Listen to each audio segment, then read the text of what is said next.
जितनी भी शिकायतें करूँगी सब कम पड़ जाएगा, क्योंकि बहुत लोग बोलते हैं कि पति के अलावा तुम्हारे पास कोई विकल्प नहीं है क्या। मतलब पता नहीं कैसी औरतें हो जो ऐसी बातें करती हैं। मतलब एक पति जीते जी अपनी पत्नी को विधवा बना दिया है ना, अपने बच्चों का बाप बना दिया है, सब कुछ बना दिया, समाज से ला दिया, लोगों से ला दिया है। सोचो कि उस औरत पे क्या बीत रहा है। आप ऐसा इसीलिए बोलते हैं ना क्योंकि आपको पति का सहयोग है, मायके का सहयोग है, आपका पैर हाथ शरीर है, सही है, इसीलिए ऐसे बकवास कर लेते हो। मैं ऐसी बकवास ज़िंदगी में किसी के साथ नहीं कर पाऊँगी, क्योंकि मेरे पास इतना दुख है ना कि मेरे पास अगर कोई झूठा नाटक भी करेगा तो मैं उसको सच ही समझूंगी।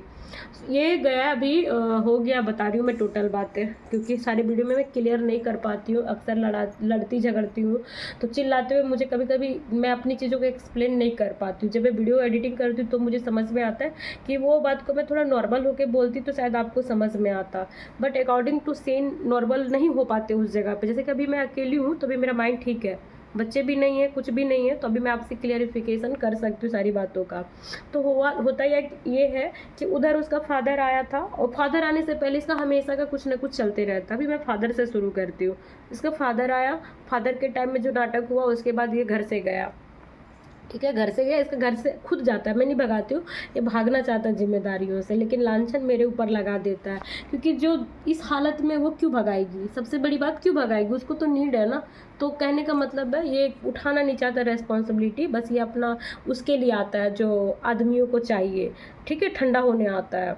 और उसके बाद उसी की चीज़ की वजह से 1500 में निकाल पाती हूँ, हाँ, सो करके निकाल पाती हूँ ऑनेस्टली स्पीकिंग। इसके अलावा मेरे पास कोई विकल्प नहीं है उससे पैसे निकालने का।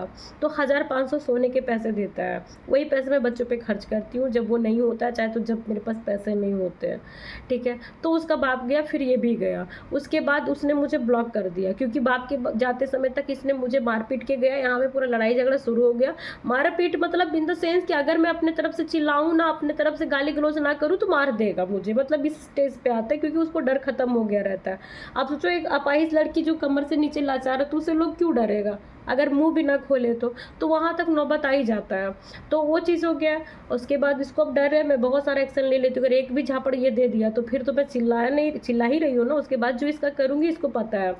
तो उस समय हुआ, फिर मुझे ब्लॉक कर दिया नंबर्स पे। फिर मैंने इसको बच्चे के कॉपी किताब के लिए फ़ोन किया, उसमें भी इग्नोर किया, दो बार इग्नोर किया, 3 बार इग्नोर किया। बच्चा का पूरा कॉपी किताब से तो मैं रिस्क नहीं ले सकती हूँ ना। 1 सेकंड के लिए राशन को बोलूँगी कि अगर आज नहीं है तो 2 दिन बाद मुझे राशन पहुँचा दिया जाए, कोई दिक्कत नहीं, मैनेज। बट पढ़ाई लिखाई चीज़ें जो स्कूल में स्टार्ट हो गया उसके लिए तो मैं मैनेज नहीं करूँगी ना। आप सब सिर्फ बस मेरी बातों को पॉइंट पकड़ना है, लेकिन बातों के लिए लड़ाई झगड़ा शुरू करती हूँ। वो हो गया। उसके बाद जब वहाँ पे लड़ाई झगड़ा शुरू हुए तो उसने मुझे बहुत गंदी गंदी गालियाँ दी, है ना। आप सब मेरा सुने, जो मैं फटी फटी बहुत गंदी गंदी जो कॉल रिकॉर्डिंग की थी। तो मेरे पास दूसरा फ़ोन है ना, वो पूरा भरा हुआ है, तो आधा बात रिकॉर्ड हुआ, आधा नहीं हुआ, जिसमें ये मुझे मार के फेंकने का गंदी गंदी चीज़ें धमकी देना शुरू किया। मैं जब बोली कि मैं तुम्हारे ऑफिस आ जाऊँगी इधर उधर, तो बोला अगर दिख गई ना गलती से रास्ते में तो गाड़ी से तुमको उड़ा देंगे, तुमको आदमी लगवा के मरवा देंगे। मतलब इस हद तक ये बदतमीज़ बात करता है। तो मैंने वो वीडियो सोशल मीडिया पे डाला, ठीक है, क्योंकि मेरे पास और कोई विकल्प नहीं है। मैंने वो डाला। उसके बाद फिर बातचीत बिल्कुल बंद हो गया, क्योंकि मैं जब वहाँ पे गई काफ़ी लड़ाई झगड़ा करके कॉपी किताब लेने के लिए, तो उसने बच्चे का कॉपी के लिए तब दिया। 2 दिन पूरा परेशान करने के बाद, लड़ाई गाली गलौज वीडियोस डालने के बाद उसने मुझे तीसरे दिन पैसे दिए किताब का, सिर्फ वो भी आधा दिया। सिर्फ किताब का 6 कॉपी मैंने 60-60 रुपये का मैंने ख़रीदा, उसके पैसे उसने नहीं दिए, ठीक है। बहुत सारी चीज़ें ऐसी हो गई। फिर जूता मैंने ख़रीदा, जूता का पैसा आप लोग ही दिए थे, और सॉक्स का। मतलब इस तरीके से मैं बच्चों को पाल रही हूँ। उसके बाद वो बंदा चला गया। फिर उधर बातचीत बिल्कुल बंद हो गया, कॉपी किताब लेने के बाद फिर बंद हो गया। फिर वो आया सिलेंडर के लिए, मतलब 1 सप्ताह 2 सप्ताह वो बिल्कुल चाहता है कि मैं उसे डिस्टर्ब ना करूं। लड़ाई झगड़ा होती है तो कोई भी पत्नी उससे बात तो नहीं करेगी, तो मैं बात नहीं करती हूँ, हमेशा से मैं उसको छोड़ देती हूँ। अब ऐसा मुझे लगता है कि मैं बात करूंगी तो मेरे तरफ आएगा। ये मेरी गलत फहमी हमेशा से होती थी, ठीक है, जो अब दूर हो गई है। तो अब मुझे समझ में आता है कि मैं ब्लॉक करके उसको और प्राइवेसी दिया करती थी। उसको अच्छा, उसको थोड़ी ना बुरा लगता, तो और आराम से, उसको डिस्टर्ब नहीं है, चेंज नहीं है, पे नहीं है, बच्चों की कोई डिमांड्स नहीं है, मैं मैनेज कर रही हूँ, चीज़ें कर रही हूँ, उसको मांग भी नहीं रही हूँ ईगो में और गुस्से में। फ़ायदा उस भड़वे को हुआ करता था, होता है। तो वही चीज़ मैंने नहीं किया। अब ये टपक गया बोरे बोरे सुबह गैस सिलेंडर लेने के लिए। अरे चूतिया, जब बच्चे को कॉपी किताब के लिए हम तुमको फ़ोन किए, जो तुम्हारा भी रेस्पॉन्सिबिलिटी है मेरा भी है, हमारी गांड मराए हम तुम कुछ भी करें, अब बच्चों की चीज़ें तुम क्यों ख़राब करते हो रे भोसड़ी के। अगर मैं भी बच्चों को छोड़ दूँ तो बच्चे कहाँ जाएंगे आप बताना। अगर मैं भी ईगो में आकर के कि मैंने कहीं से गांड मरा के पैदा करे हैं, शब्दों पे मत जाना, चीज़ों पे जाओ, तो बच्चे का क्या हाल होएगा आप सब बताना। अगर वो जिस तरीके से मेरे ऊपर छोड़ दिया, मैं भी बच्चों को छोड़ दूँ तो बच्चों को सोचो ज़िंदगी कैसी होगी। मुझे तो रोना आ जाता है सोच सोच के, है ना। किताब कॉपी के लिए वो मुझे परेशान किया, इतनी गाली गलौज सिर्फ किताब के लिए दिया, वो मैं क्या कहीं और से पैदा करके लाई हूँ। तुम मुझे मत दो ना, मुझे नहीं देते हो, मैं मांगती भी नहीं, मैं भड़ुए, तूने तो कब का मुझे कुछ दिया ही नहीं। जितना तेरे गाँड में बम्बू कर पाए, चाहे जितना तू मेरे साथ फिजिकल हुआ, उसी का तू पैसा भरा जैसे कोठी वाली के पास जाता है। उसके अलावा पत्नी के नाते तो तू हक अधिकार दिला नहीं। 12 साल में 1 रुपये क्या कमाता है तू, सैलरी हमको वो नहीं बताया मादर जात साले। उसके बाद तब हुआ, फिर सिलेंडर के लाया और सोचो दरवाज़ा पीटना पाटना पूरा शुरू कर दिया। फिर पीटा उठा, उसके बाद उस दिन घर पे नहीं रुका, सिलेंडर को पहुंचाने गया, चला गया। फिर मुझे शाम को मैसेज किया कि आ जाए, क्योंकि भड़ुआ एक सब्जी लेके नहीं आया था, तो उसको हम गाली दिए क्योंकि वो सेक्स करना चाह रहा था, मैंने मना किया। तो उसने कहा कि तुम सेक्स के लिए, हम बोले कि तुम कल ही सेक्स के लिए आया था रे, तुमसे हम सेक्स करते तब तुम बच्चा लोगों को कॉपी खाना पानी ला के देता, सब्जी वब्जी, मतलब हम चैट लगा देंगे, है ना। जिस तरीके से लैंग्वेज से मैं उसे बात करती हूँ, मैं अच्छे लैंग्वेज में कभी बात नहीं करती हूँ, जो बात करती हूँ मैं क्लियर कट बोलती हूँ। वो उस लायक ही नहीं भोसड़ी के। जब उसको हम बोले कि तुमको अगर हम नहीं सोएंगे तो तू बच्चा का राशन पानी नहीं ला के देगा, हमको सोना जरूरी है, उसके साथ सेक्स नहीं किया तो उस बंदा सब्जी ला करके नहीं दिया। सोचो, और 1 सप्ताह से भागा हुआ है, आया दरवाज़ा नॉक कर रहा है, तब भी एक चॉकलेट तक लेके नहीं आया बच्चों के लिए, अपना ही बच्चा के लिए, अपना सगा बाप। सोचो इतना मादरचोद इन लोग होता है जब इन लोग अय्यासी पे उतरता है। उसके बाद जब मैंने बोला कि यहाँ पे आया, तो मैंने कहा कि तुम यहाँ पे आया, पूरा दिन कचरा किया, और वो सिलेंडर लेने नहीं आया था, एक्चुअली उसको पिछवाड़ा चाहिए था, ठीक है। सिलेंडर एक बहाना था कि दरवाज़ा खोल दे। और इतना गलत होके सोचो कि जब इतना गलत होकर उसका एटीट्यूड देखो, उसका मुंह देखो, इतना डराने का कोशिश करता, माँ की साले भोसड़े, जब मैं इतनी सही हूँ, मेरे साथ तुम टॉर्चर किया है, मेरे को इतना जलील किया, मेरा ज़िंदगी ख़राब किया, तो हम तेरे बाप से डर जाएंगे? लौड़ा साले किसी से नहीं डरेंगे हम, और किसी से नहीं डरते। जब तोरा झाँट भर का डर है इतना कांड करने के बाद, तो हमरा कौन सी का डर है? हम सबसे भिड़ने के लिए तैयार है, इसी रूप में भिड़ेंगे।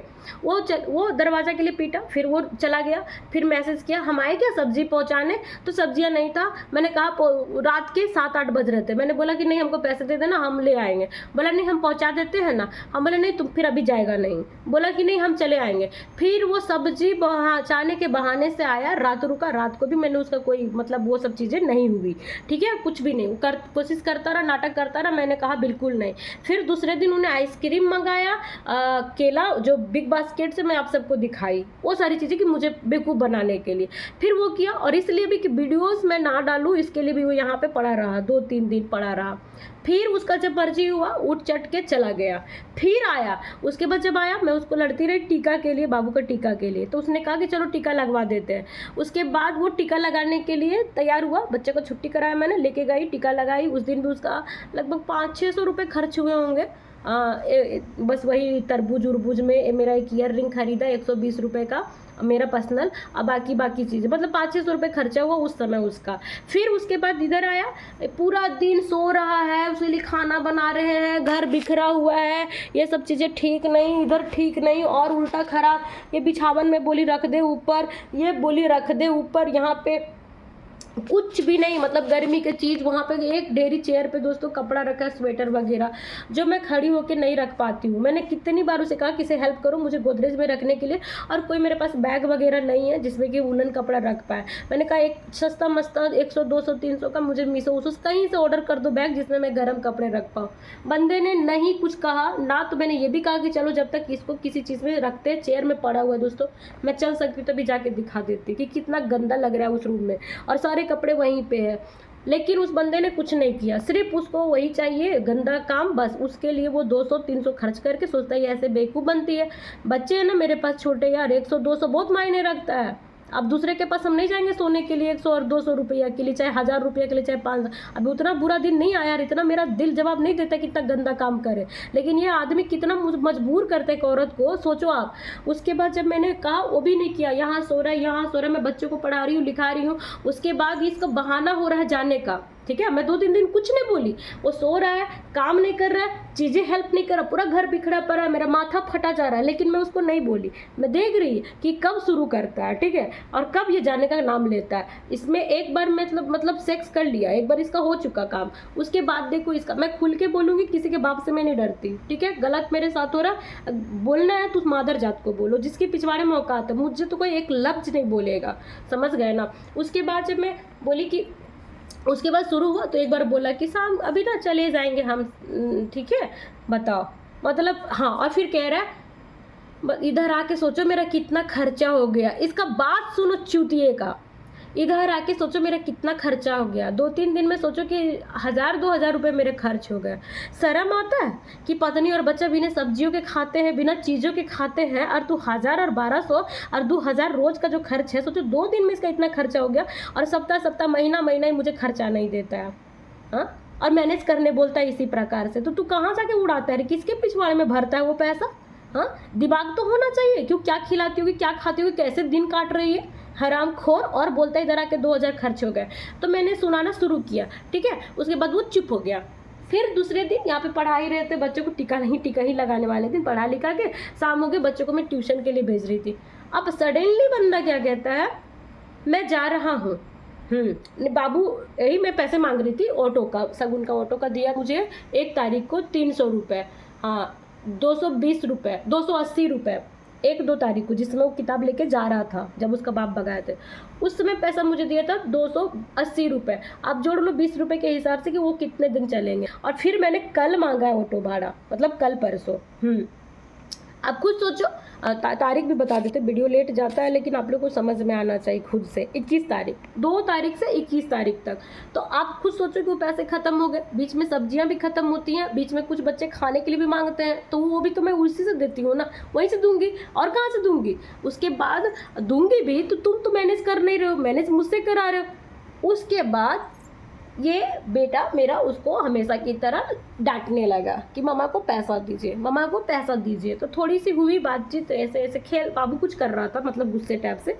आप लोग देखेंगे बाबू थोड़ा सा एक्टिविटी करने लगता है, उसका बॉडी मतलब ज़्यादा ये है ना एनर्जेटिक। तो ऐसे कर रहा था, तो उसका आँखियाँ में ऐसा लग गया, लगा था ऐसे करके एकदम लगा होगा, जोरी से लगा होगा। बट वो तेरा बच्चा है ना, है तेरा बच्चा, किसी और का बच्चा कि तुमको इतना बुरा लगना चाहिए। तुम उसको नहीं सिखा रहे हो मैनर, तुम अब बाप हो, बाप होने का फर्ज नहीं अदा कर रहे हो, तो बच्चा क्या करेगा, तुमको चाटेगा पकड़ के। अभी तो थोड़ा दिन बाद, अभी तो मैं डांट डपट के उसको रोक भी लेती हूँ, तो थोड़े दिन बाद उसको डांटने से भी वो नहीं रुकेगा। तुम तो जिधर रोगे उधर आके तेरा पिछवाड़ा फाड़ के आएगा, है वो उधर आके फाड़ेगा, बम फाड़ देगा, सबके साथ फाड़ देगा। तुम लोग क्या कर ले, तुमको कौन बचाएगा? तुम जो अपना भविष्य लिख रहे हो, तुमको बचाएगा कौन? उसके बाद तुरंत सडनली उठ गया, सडनली बहाना इसको मिल गया है वो, ठीक है, सडनली बहाना मिल गया। अब तुम लोग बाप बेटा हो, तुम लोग का मैटर क्या है, तुम लोग आपस में समझो ना। तुम उसकी माँ को परेशान कर रहे हो, वो बच्चा तुमको रेस्पेक्ट तो नहीं करेगा। तुमको रेस्पेक्ट चाहिए तो उसकी माँ को रेस्पेक्ट दो, ठीक है। तो बच्चों को दिखाओ कि मैं तुम्हारी माँ का कितना केयर करता हूँ। देख, मैं तेरे माँ के लिए, मेरे बच्चे जानते हैं कि मैं एक एक चीज़ के लिए कैसे लड़ती हूँ। 24 घंटे मेरे बच्चे साथ रहते हैं। एक 10-10 रुपये के लिए मेरे बच्चे जानते हैं कि कैसे मेरी मम्मा के पास पैसा आता है। छोटे छोटे बच्चे है ना, आप लोग नहीं, क्योंकि आप लोगों को क्या मतलब, आप लोग मुंह देखो, लेकिन बच्चे जानते मैं कितना संघर्ष से उनको खिलाती पिलाती हूँ। वो बच्चा उसको रेस्पेक्ट देगा, मेरा बेटा जानता है, जबकि मैं बच्चों को कभी सिखाती नहीं हूँ कि जाके अपने दोस्त लोग पास दारू पीता है। हाँ, छौड़ी वाला तो भी नहीं जान पा रहा है बच्चा कि छौड़ी साथ सुतता भी है, लेकिन वो जान जाएगा बड़ा होगा तब। उसके बाद ये तुरंत तैयार हो गया, हम जा रहे हैं, हम नहीं रहेंगे। उसके बाद मैं 15 मिनट तक चुप रही, यहीं पे वीडियो भी बनाना शुरू नहीं की। 15 मिनट तो चुप रही। मैं देख रही हूँ बंदा शर्ट पहन लिया, पैंट पहन लिया, घड़ी पहन लिया। उसके बाद वहाँ से आकर के यहाँ अपना रैक है उसका एक, उस रैक से वो चीज़ें निकालने लगा। तब मैं उसको झपट्टा मारी, उसकी घड़ी छीनी और ब्लॉग बनाना शुरू की। बोले बहुत अच्छा, मतलब कि तुमको जब मर्जी आए चले आओ, जब मर्जी आए चले जाओ, जब मर्जी आए दरवाज़ा पीट दो। मैं ऐसा नहीं कि पुलिस एक्शन चीज़ें नहीं ले सकती हूँ, मैं बस आगे की जो चीज़ें ना उसकी वजह से रुकी पड़ी हूँ, उसकी वजह से रुक जाती हूँ। क्योंकि मैं तो एक दिन परेशान होंगी, क्योंकि मैं सही हूँ तो परेशान होना मेरा बनता है। लेकिन उसके बाद का क्या, उसके बाद का क्या है, उसके बाद का क्या, मैं तो सब चीज़ों के लिए तैयार हूँ और इसलिए रुक गई। उसके बाद वो बंदा, जब मैंने शुरू किया वीडियोज़ बनाना, कम से कम आधा घंटा तक मैंने वीडियोज़ बनाया। जब देखा वीडियोज़ बनना शुरू हुआ तो बंदा बैठ गया। फिर बाहर गया, फिर बाहर से आ गया, फिर वो एक दिन रहा, क्योंकि हम शनिवार को गए थे तो रविवार को फिर खाया पिया, चिकन विकन लाया, दिन भर सोया, दिन भर सोया। फिर मैं बच्चों को लेके, जो आप लोग ब्लॉग देखे, चली गई घूमने के लिए। उसके बाद जब घूम के आई हूँ, फिर शाम को 200 रुपया दिया। मैं जा रही थी जब, उससे मैंने पैसा मांगा। पहले तो पैसा नहीं है नहीं है नहीं है, तो मैं भी है दो दो, हमेशा 150 भी सोचती हूँ मिल जाए इस भिखारी से तो काफ़ी है। उसके बाद 100 रुपये के लिए माना, फिर 100 रुपये से जब मैं नहीं मानी और जाना फिर हल्ला करेगी, तो फिर 200 दिया मेरे को। वो भी 200 रुपये में मेरे जब बाहर निकली तो मेरे को बोला मेरे को कुछ खाने के लिए ला देना। जो आप लोग देखे, रसगुल्ला खरीद के लाए 10 गो, हाँ 120 रुपये का। मेरे बच्चे भी खाना चाहते हैं, तो फिर मैं रसगुल्ला लेके आई 10 पीस, उसमें से बैठ के वो गार्डन में खाया। उसके बाद मॉर्निंग में उठा, अब मॉर्निंग में अपना सरियाया बोरिया बिस्तर, बच्चों को स्कूल भेजने के बाद अब अंदर निकल गया। ठीक है, आज हो गया 21 तारीख। अब आप लोग आगे का अपडेट देखना कि कब वो यहाँ फटकता है, उसको कब उसके पिछवाड़े में खुजली होगी। तो मैं भरी पड़ी बैठी रहती हूँ ना, तुम करनी अच्छा नहीं करता है, ज़िंदगी भर तुमको कोई नहीं झेलेगा। ठीक, जो झेलेगी उसके पास परमानेंट चले जाओ। तो ये है कहानी टोटल, और बताना बहुत ज़रूरी होता है, क्योंकि जब चीज़ें यही है और इससे अगर मैं भागना चाहूँगी दोस्तों, तो चीज़ें कभी भी सही नहीं हो सकती है। एनीवेज, मैं अपडेट देती रहूँगी। जिनको अच्छी कमेंट्स करना कर सकते, गंदे कमेंट्स करना कर सकते। मैं कोई ब्लॉगर नहीं हूँ, मैं सर्वाइवर हूँ, सर्वाइव कर रही हूँ, और मैं आप सबकी हेल्प के लिए बोलती हूँ, वीडियोज़ बनाती हूँ, ना कि ब्लॉग बनाने का मेरी औकात है। भैया चल नहीं सकती हूँ, मैं बैठे बैठे क्या ब्लॉग बनाऊँगी, बस अपना दुखड़ा सुनाती हूँ ताकि आप सब मुझे मोटिवेट करो। फिलहाल जा रही हूँ, घर वर साफ़ करूँगी, बच्चे आएंगे, बाकी जैसा कुछ होगा, अच्छी चीज़ होगी मैं अच्छी भी शेयर करूँगी, बुरी भी। अब कोई चीज़ मैं नहीं चाहूँगी कि आपकी खुशी के लिए कि आपको अच्छी चीज़ें देखना पसंद है, बिल्कुल नहीं। आप लोगों को लड़ाई झगड़े ही पसंद है। मैं इतने दिन में मैं भी रिसर्च करके बैठ गई। कुछ लोग हैं ऐसे जो मेरे को बहुत सपोर्ट करते, चाहे मैं कैसे भी ब्लॉग बनाती हूँ, मगर कुछ लोग ऐसे हैं लड़ाई झगड़ा वाला देख के ही चैनल पे आते हैं, रुकते हैं थोड़ी देर के लिए। यही रियलिटी है और कुछ नहीं।